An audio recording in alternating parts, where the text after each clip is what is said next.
सपना देख्नु सजिलो हुन्छ, तर त्यो सपना जोगाएर राख्नु धेरै गाह्रो हुन्छ। जब मानिसले तिमीलाई हाँसो गर्छन्, जब आफ्नै मान्छेले विश्वास गर्दैनन्, जब धेरै प्रयासपछि पनि केही बदलिँदैन, त्यही बेला सपना छोड्न मन लाग्छ।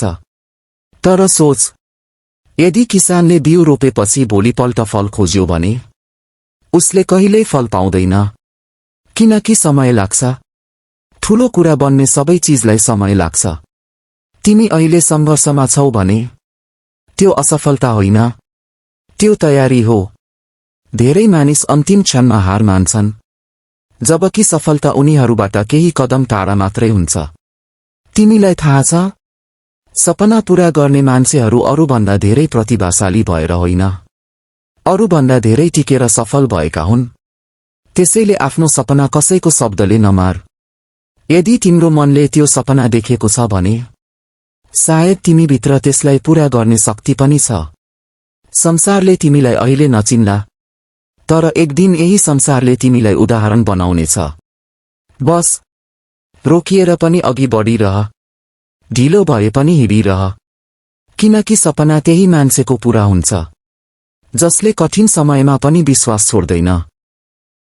कहिलेकाहीँ जीवनले यति धेरै थिच्छ कि मान्छेलाई लाग्छ अब म सक्दिन, सबै कुरा बिग्रिएको जस्तो लाग्छ।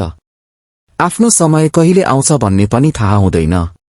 तर एउटा कुरा सम्झनुस्, मान्छे थाकेर हार्दैन, मान्छे तब हार्छ जब उसले प्रयास गर्न छोड्छ।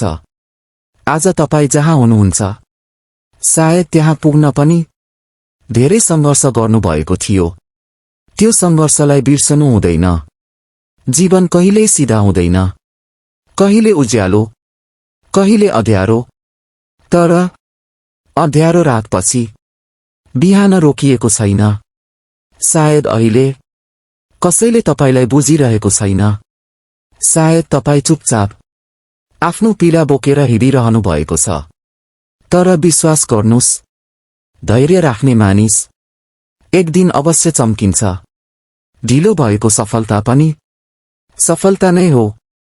यदि तपाईँ अहिले थाक्नु भएको छ भने थोरै आराम गर्नुस्, तर आफ्नो सपना नछोड्नुस्, किनकि हार मानेपछि मात्रै मान्छे साँच्चीकै हार्छ।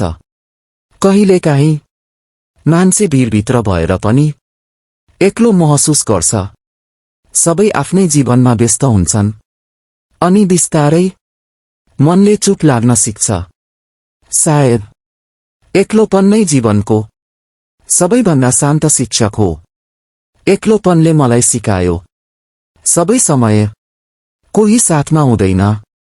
कहिलेकाहीँ आफ्नै आँसु आफैले पुस्नुपर्छ, आफ्नो पीडा आफैले बुझ्नुपर्छ, र आफैलाई सम्हाल्न पनि आफैले सिक्नुपर्छ।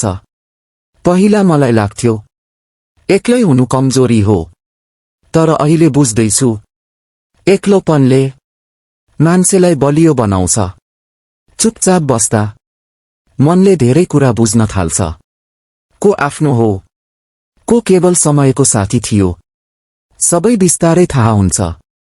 जीवनमा सबैभन्दा गाह्रो क्षणहरूमा पनि यदि तपाईँ आफ्नो साथमा उभिन सिक्नुभयो भने तपाईँ कहिल्यै पूर्ण रूपमा हार्नुहुन्न।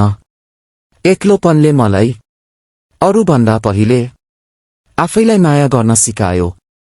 यदि तपाईँ अहिले एक्लोपन महसुस गर्दै हुनुहुन्छ भने नडराउनुहोस्। सायद जीवनले तपाईलाई केही गहिरो कुरा सिकाउँदैछ। मनका आवाज सुन्नुभएकोमा धन्यवाद।